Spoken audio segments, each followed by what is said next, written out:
will provide yet another measure of the true grit of these firefighters. And here's ABC's Clayton Sandell. The hot weather is helping supercharge the wildfires. The dragon tried to lure us into an image that it was asleep. From California, where 200 homes are threatened in San Diego County, to New Mexico, where nearly 250 homes have already been destroyed. Here in Colorado, firefighters attacking massive blazes are already facing a punishing 100 degrees. And that doesn't count heat from the flames that can boost the mercury to 100.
Fire extinguishers today: the water, the foam, the dry powder and the CO2, and lastly we're going to have a look at the fire blanket.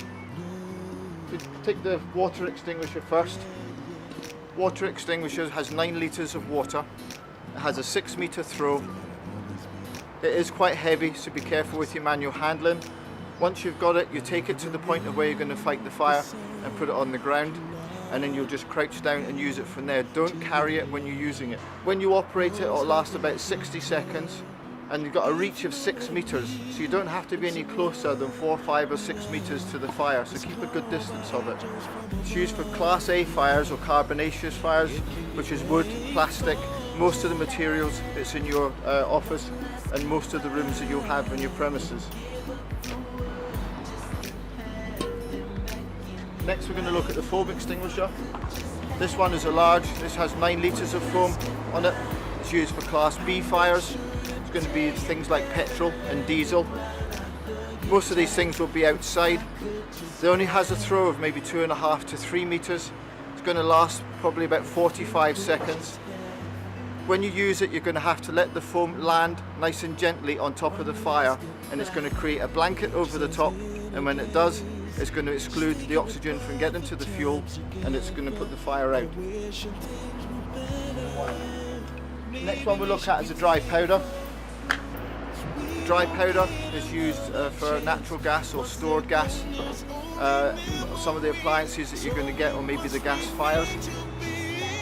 You would really have to turn off the supply of the gas first if you possibly could. You would direct it straight at the fire. It's going to come out at quite a good velocity, and it's a very, very fine powder that comes out. So you have to be very careful where you're going to use it. If you use it inside your premises, it's going to make quite a big mess. So it's best suited for outside unless the fire was really quite serious inside.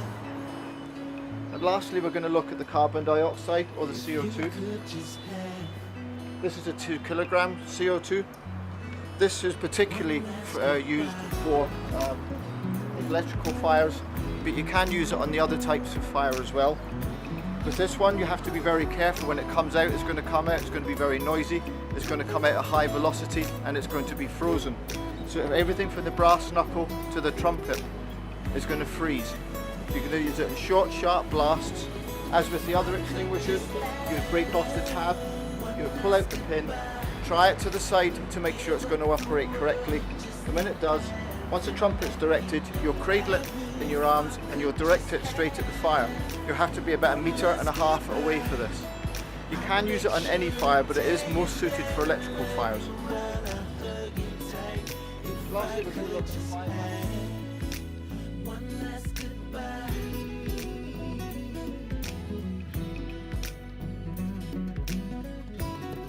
If I could just have one last goodbye.